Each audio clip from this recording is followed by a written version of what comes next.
আমি চ্যালেঞ্জ করে বলছি যে এমন একটা নির্বাচন ফেয়ার করে দেখাক, রেফারি নিরপেক্ষ থাকুক, তাহলে বুঝিয়ে দেবে বিরোধীরা তাদের পায়ের কত স্কিল আছে, গুনে গুনে 12খানা গোল দিয়ে ওদের ঘরে পাঠাবে। কিন্তু ওই রেফারি ভাড়া করেছে, রেফারি, রাইসম্যান, কাউন্সিল সব ভাড়া করে নিয়েছে। ভাড়া করে এখন বলছে খেলা হবে। লে ভাই তুই একাই খেল যা, খেলা হবে গল্প শোনালেও কোন মাঠে যে খেলতে হবে। আসলে অন্ধকার জগতের প্রাণীরা আলোকে পছন্দ করে না, বুঝতে পেরেছেন তো?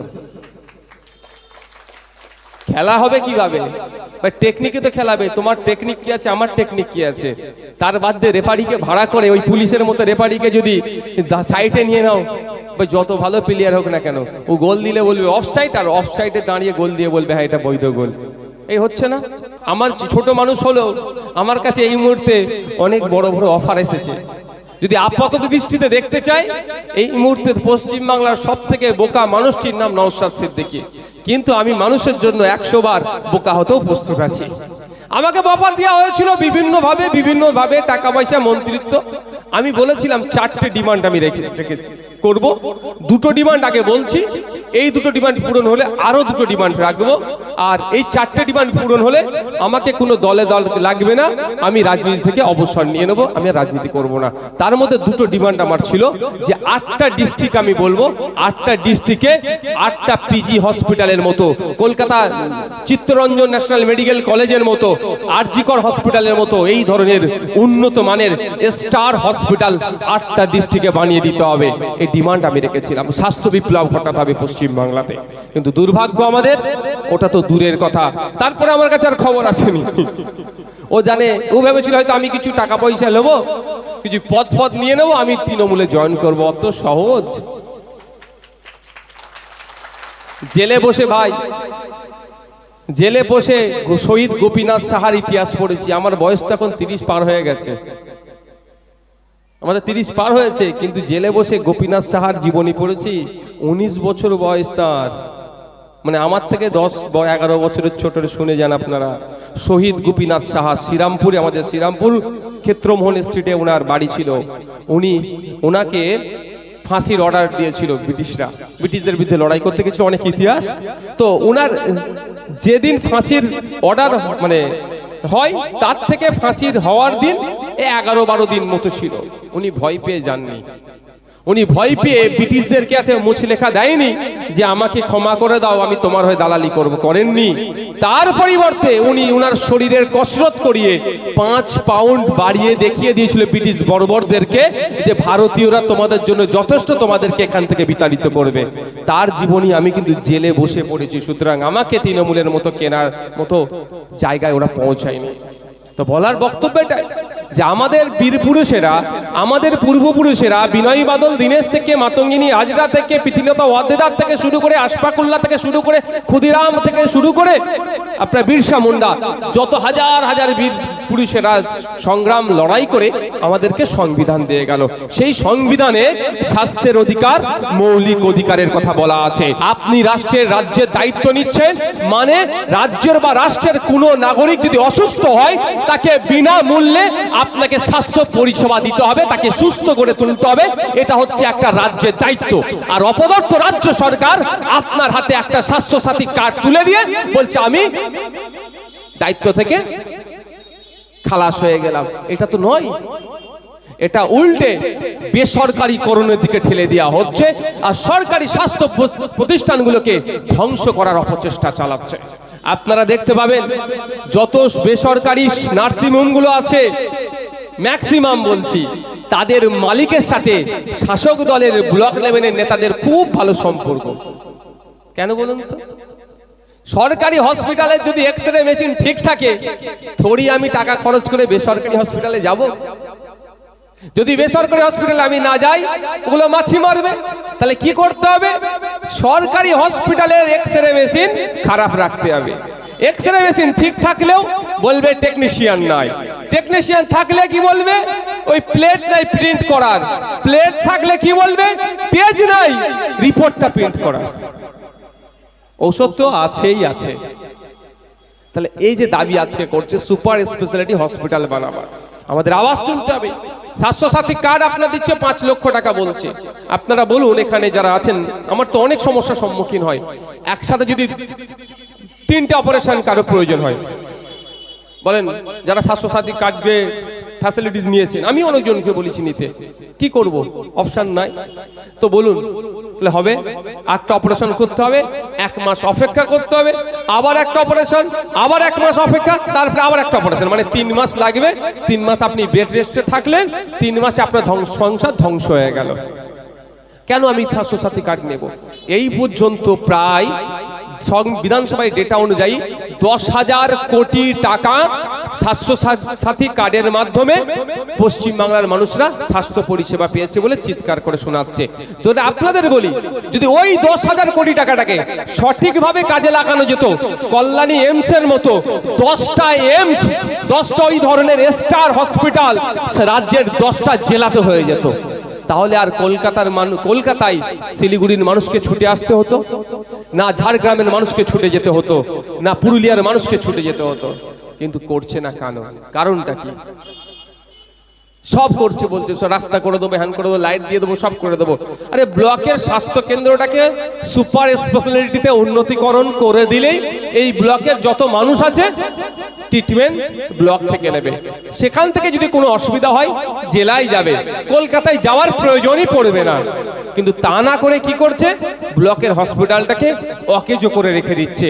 নিয়মিত ডক্টর নাই, ডক্টর থাকলে ঔষধ নাই, নার্স ঠিকঠাক নাই, ইকুইপমেন্ট ঠিকঠাক নাই। আর যখন প্রশ্ন এই বিধানসভার মধ্যে তুলি, তখন বলে একটা সম্পূর্ণরূপে ডাক্তার হতে গেলে 12 থেকে 15 বছর টাইম লাগে, ওই জন্য ডাক্তার খুঁজে পাচ্ছি না। এটা বিশ্বাস করা যায়? কিন্তু আমরা প্রশ্ন করার পরে দ্বিতীয় প্রশ্নের আর সুযোগ পাই না। তৃতীয় যদি সুযোগ থাকতো করতাম ভিতরে। তো মৌলিক অধিকারের মধ্যে আমার স্বাস্থ্যের অধিকার পড়ছে, কিন্তু দুর্ভাগ্য আমাদের স্বাস্থ্য পরিষেবা এখন বেসরকারীকরণের দিকে নিয়ে যাওয়ার চেষ্টা করছে। টাকা দাও, স্বাস্থ্য পরিষেবা নাও, এই জায়গায় দাঁড় করাচ্ছে। এতে ক্ষতি শ্রমজীবী মানুষের হবে, নিম্ন মধ্যবিত্ত পরিবারের মানুষের হবে।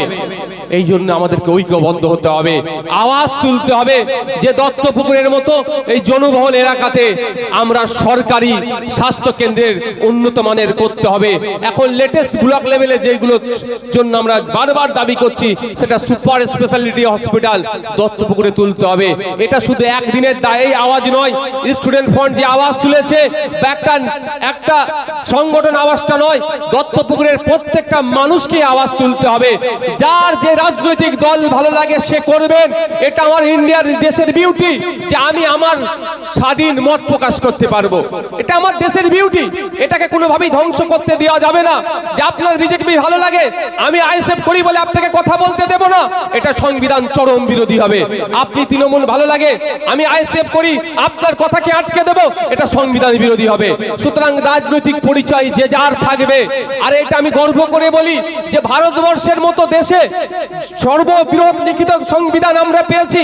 আমাদের দেশে যত রাজনৈতিক দল আছে সারা পৃথিবীতে যদি মিলানো যায়, আমাদের দেশে যা আছে সারা পৃথিবী জড়ো করলে তাও হবে না, এত রাজনৈতিক দল আছে। এটা আমাদের দেশের জন্য গর্ব। তো আমরা, এটা আমাদের ডেমোক্রেসি। আমরা অনেকে অনেক কথা বলি, কিন্তু অভ্যন্তরীণ কথা আমরা বলবো অবশ্যই। কিন্তু বহির্বিশ্ব যে মাদার অফ ডেমোক্রেসি যারা গল্প শোনায়, তাদেরকে আমরা গল্প শোনাতে পারি যে আমরা সেই দেশেই বসবাস করি। এখানে মানুষ প্রায় 2200 থেকে 2300 পলিটিক্যাল পার্টিজ আমাদের রেজিস্ট্রেশন করার সেই সুযোগ আমরা ভারতবর্ষের মানুষ আমরা আমাদের পেয়েছি। এটা আমাদের ডেমোক্রেসি। সুতরাং যার যে দল ভালো লাগবে করবেন, আপনার এলাকার উন্নয়নের জন্য। আপনার ছেলেমেয়েরা প্র্যাকটিস করবে, একটা পর্যাপ্ত পরিমাণে সেই খেলার জায়গা নাই। কেন আমরা স্টেডিয়ামটা চাইছি? স্টেডিয়াম হলে ওখানে উন্নত মানের প্র্যাকটিসের জায়গা পাবো। এই বিষয়ে আমি বিধানসভায় বলেছি। আপনারা জানেন মানু ভাকের লাস্ট এতে গিয়ে অলিম্পিকে কোথা হলো, অলিম্পিকটা কোথা হলো লাস্ট, ভুলে গেছি জায়গাটার নাম।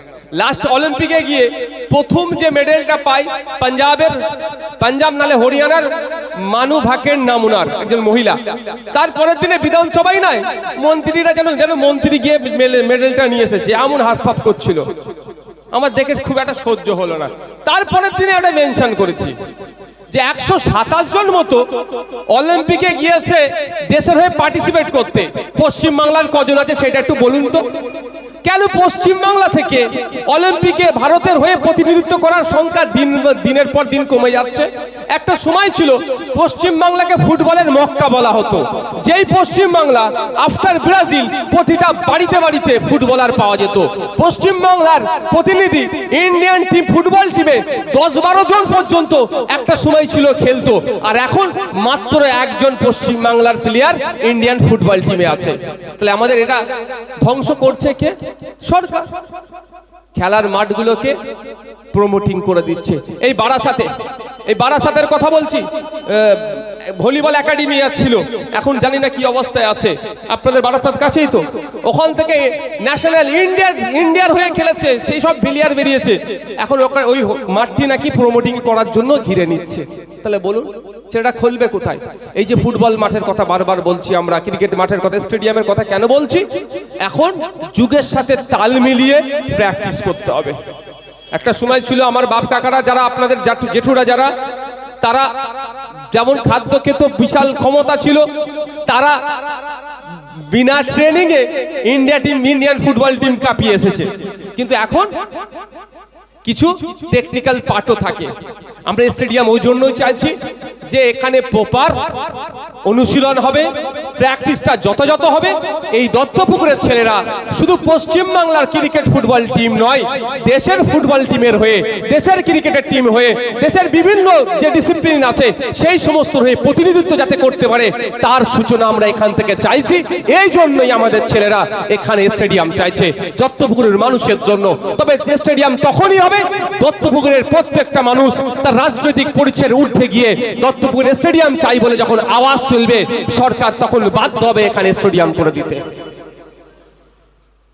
আর সাথে সাথে একটা পয়েন্টে তো এটা ভুলে গিয়েছে, আমি আপনাদের বলে যাই, শুধু স্টেডিয়াম হলেই প্লেয়ার তৈরি হবে না, ফিউচারটাও সিকিউর করতে হবে। একটা সময় ছিল রাজ্য সরকারের বিভিন্ন চাকরির ক্ষেত্রে 2% কোটা রিজার্ভেশন ফর স্পোর্টসম্যান, রিজার্ভেশন ছিল। আমি নিজেও একজন ভলিবল প্লেয়ার, সেই জন্য আমি জানতাম। তো ওটাও রাজ্য সরকার এসে তুলে দিল। একটা সময় ছিল পশ্চিম বাংলায়, যখন বামেদের শেষ সময়, একদম 10,000 ছেলে মেয়েদের পশ্চিম বাংলার যারা বিভিন্ন ক্রীড়া ক্ষেত্রে তাদের মানে পারফরমেন্সের নিরিখে তারা উজ্জ্বল হয়েছে, মাস গেলে 500 টাকা তাকে স্টাইপেন্ড হিসাবে দেওয়া হতো। 10,000 ছেলে মেয়ে পেত, তার মধ্যে আমিও একজন ছিলাম।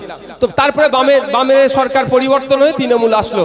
আমি হয়তো ভেবেছিলাম 500 জায়গায় মাসে ওটা 1000 উঠবে, কিন্তু দুর্ভাগ্য আমাদের, এরা অনেক বড় বড় গল্প শোনায়, খেলা হবে গল্প শোনালেও কোন মাঠে যে খেলতে হবে, আসলে অন্ধকার জগতের প্রাণীরা আলোকে পছন্দ করে না, বুঝতে পেরেছেন তো?